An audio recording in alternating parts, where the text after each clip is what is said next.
selanjutnya datangnya dari Ridwan dari Yogyakarta. Assalamualaikum warahmatullahi wabarakatuh. Salam. Buya, saya mau tanya, kalau ada istri yang tidak mau diajak, berhubungan badan dengan alasan sakit dan belum mau punya anak, apa yang harus saya lakukan sebagai suaminya? Dan apa yang harus dilakukan ketika syahwat saya memuncak sedangkan istri tidak mau sama sekali? Terima kasih. Baik. Jika seorang istri tidak bisa melayani suami karena udzur, misalnya sakit, atau karena haid, atau karena nifas, karena sakit, maka istri tersebut dimaafkan, tidak dosa di hadapan Allah. Tapi jika ada seorang istri menolak diajak berhubungan oleh seorang suami, sementara tidak ada udzur, bukan karena haid, bukan karena sakit, kok tidak mau, ingat, dengar ancaman dari Nabi. Idza da'a ar-rajul imra'atahu, jika ada seorang laki-laki mengajak istrinya ila firashihi, ke atas ranjang, fa'abat, kok perempuan itu ogah-ogahan, dan model wanita itu banyak ogah-ogahan. Kalau sudah suaminya mengajak macam-macam, ngangkatin nasi lama-lama, menutup pintu lama-lama, ini model perempuan tuh. Nidurin anak lama-lama, sampai suaminya stres. Nah itu alasannya, padahal suaminya sudah mulai tadi manggil-manggil, dia nggak paham-paham. Bukan nggak paham, memang itu penyakit perempuan. Perempuan yang kurang paham. Kalau mengerti hadis ini, lihat, fa'abat, lalu kok ogah-ogahan sang perempuan tersebut. Fabata ghadbana, kemudian sang suami tadi semalam suntuk kok ngedongkol. La'anat hal malaikatu, maka terkutuk, dikutuk oleh malaikat, didoakan jelek, dikutuk oleh malaikat hatta tusbih, sampai pagi. Hadis ini bagi sebagian orang dianggap hadis merendahkan wanita. Masa gitu aja dikutuk malaikat? Anda memang bukan orang harmonis. Ini ada orang-orang yang Islam ngaco itu menganggap ini hadis merendahkan perempuan. Tapi bagi saya, bagi kami waktu membaca ini adalah hadis yang paling indah untuk perempuan. Coba, seorang perempuan diajak suaminya kemana? Naik gunung?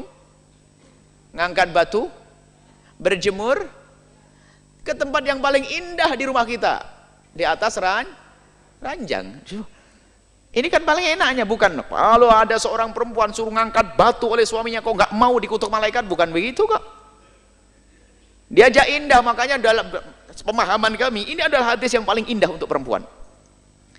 Sudah begitu ya ancam, kalau nggak mau awas. Suruh enak, suruh seneng, nggak mau diancam, awas ya. Duh, enak bener itu.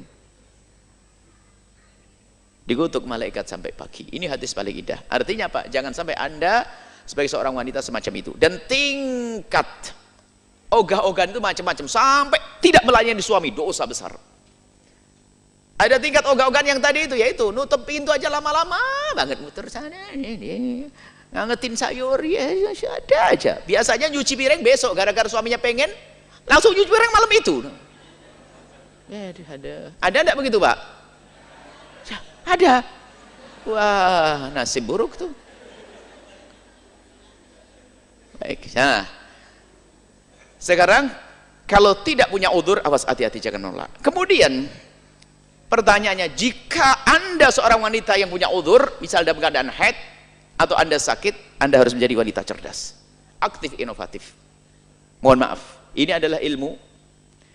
Kadang-kadang seorang wanita kalau sudah haid itu langsung libur, full libur, sholat tahajud, libur, masakin, sarapan, libur. Suaminya orang yang takut kepada Allah, ketemu di jalan, orang buka aurat, tersingkap, dia tidak sengaja, lalu bangkit syahwatnya, pulang ingin melampiaskan dengan istri haid. Sudah itu sama istri dibiarkan begitu saja. Na'udzubillah. Harus Anda tahu, wahai para istri yang solehah, memang di saat Anda dalam keadaan haid, tidak boleh Anda melayani suami dengan mengizinkan memasukkan ke wilayah Anda, tidak boleh. Dosa besar. Tapi Anda bisa menyenangkan dengan bermacam-macam cara. Dengan bermacam-macam cara. Yang penting tidak masuk ke wilayah tersebut sampai suami puas. Apakah dengan, mohon maaf, ini mufakhadah dengan paha atau dengan tangan, asalkan tangan istri, maka suami tidak dosa. Tapi kalau suami mencari kesenangan dengan tangannya sendiri, Anda ikut dosa. Mungkin Anda sekedar demam kan di sini, yang lain kan tidak demam.